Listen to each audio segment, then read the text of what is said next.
Hey guys, it's Chelsea. I wanted to quickly jump in to introduce this little takeover we have going on with friend of the financial diet and friend of mine personally, Cindy Zuniga-Sanchez of Zero Based Budget. And this week's video is brought to you by advisor.com. We're more than halfway through the year, which means many of us are taking stock of the financial goals we set back in January, including what we can do now to make sure we stay on track through the end of the year. If you've been thinking of utilizing the services of a financial professional, the TFD community has been loving advisor.com. Getting to work with a living, breathing financial advisor has historically been out of reach for people with less than $250,000 in the bank, despite the fact that many of life's meaningful financial moments happen way before reaching that financial milestone. Robo-advisors have tried to fill that gap, and while they can be helpful depending on your situation, there really is no replacement for one-on-one guidance and connections. Advisor.com provides their clients with a top-notch advising team for a fixed, flat annual fee. If you have money resolutions for 2023 and are feeling motivated to make positive changes, think of them as your financial accountability partner.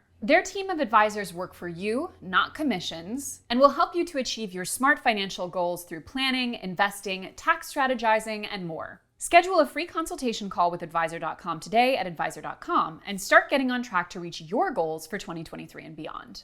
Hi everyone, I'm Cindy Zuniga-Sanchez, the founder of Zero Based Budget Coaching LLC, a personal finance education platform for millennial women. I am also the author of Overcoming Debt, Achieving Financial Freedom, 8 Pillars to Build Wealth, and welcome to the Financial Foundation. Have you ever thought to yourself, I am my parents' retirement plan? Perhaps you've come to the realization that despite their best efforts, your parents simply do not have enough to retire. In this video, I'm going to be covering a topic that's been highly requested, as well as provide you with tangible, actionable steps that you can take to support a loved one during their retirement. According to the Federal Reserve, 60% of Americans are unsure if they have enough money to retire. According to the Economic Policy Institute, the median retirement savings for all working age households in the United States is around $96,000. This amount includes money in both employer-sponsored and individual retirement accounts. This number does not include Social Security benefits, which we will discuss later.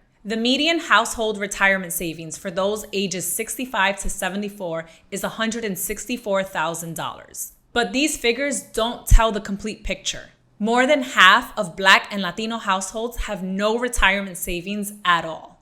As the daughter of immigrants, not only are these statistics alarming, but for many of us, they inform our current reality, which requires us to plan for our parents' retirement.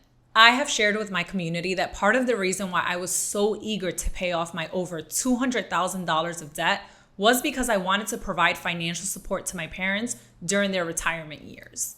That financial support has come in many forms, from upgrading their appliances to buying emergency flights to Ecuador and Honduras to spend time with family. If you're in a similar situation, here are 5 steps that I recommend taking to help plan for your parents' retirement. Step 1, communicate with your parents.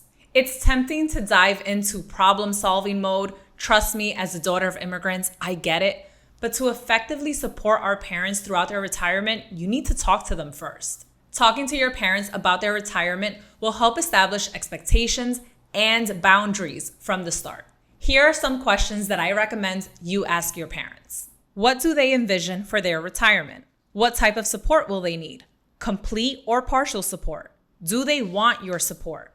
Do they want to live alone, with you or another family member, in their current home, or if they're an immigrant, would they want to retire in their home country? Would they be willing to become a caregiver for grandchildren, if any? What type of caregiving would they want in the future?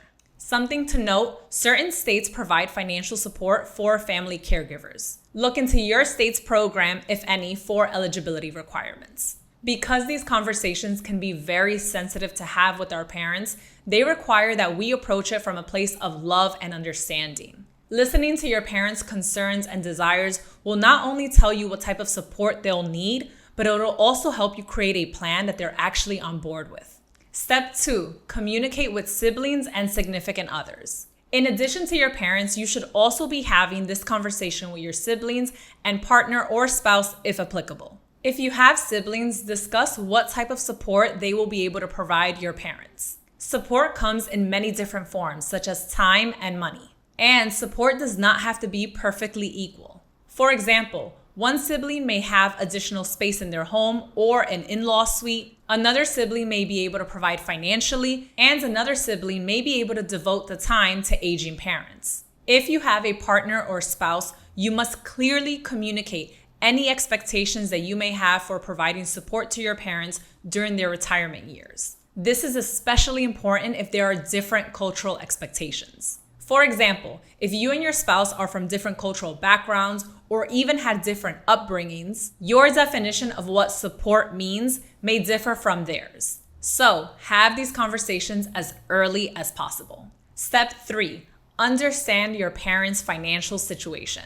This is a hefty one, particularly if you've never had these types of money conversations with your parents. But it's important that they understand the more information you have, the more you'll be able to help them. Here's what you should gather. First, income, their current income and income that they will be expecting during their retirement. Retirement accounts.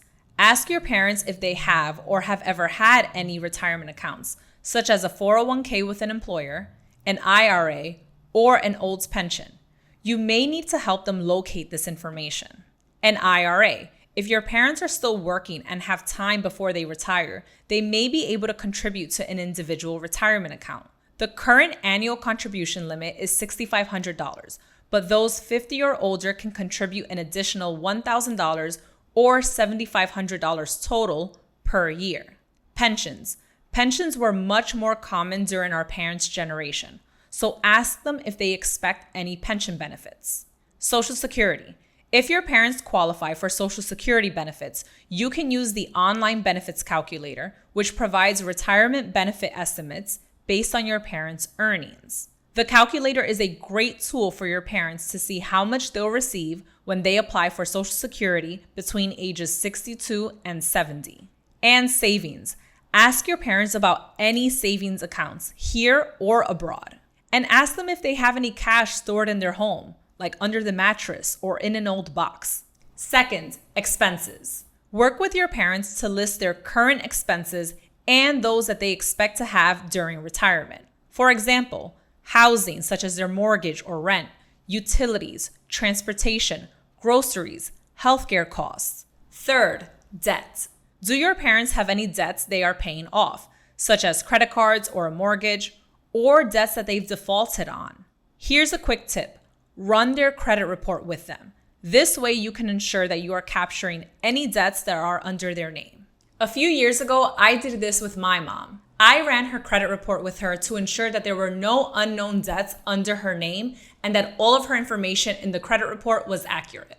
You can visit annualcreditreport.com to help your parents access their credit report for free. And fourth, insurance. Review any insurance policies that your parents may have. For example, do your parents have life insurance? What are the details for that policy? Do they have long-term care insurance, which can cover some home health aid costs?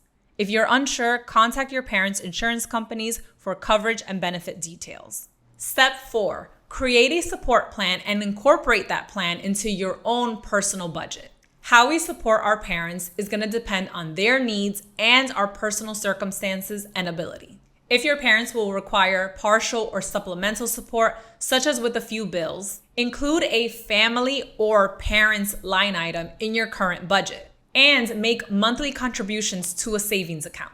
You can use those funds to help lighten the load when they retire. Save what you can and remember that it's never too early to start. If your parents will require substantial support, such as a modified living arrangement, determine what that's going to look like. You will likely need to modify your budget and make other necessary moves, such as possibly moving into a larger home to accommodate your parents. Whatever the situation, make sure to clearly communicate with your parents and don't assume anything. By communicating early, you can avoid hurt feelings and resentment. Finally, step number 5, don't forget to take care of you. Even though many of us are or will become obligated to provide our parents with financial support throughout their retirement years, you need to make sure that your own financial house is in order first. Make sure that you have a clear budget or money plan that is accounting for your own expenses and your own financial goals. Once that foundation is set, you'll have a better understanding of how you'll be able to support your parents. Remember, our parents want what's best for us, which includes taking care of ourselves and our own financial goals. Managing our parents' financial future while worrying about our own is difficult, but we hope that this information is helpful and equips you to provide your loved ones with the support that they need. If this video resonated with you, we'd love to hear your thoughts. And don't forget to like this video, subscribe, and I will see you in the next episode of The Financial Foundation. Bye!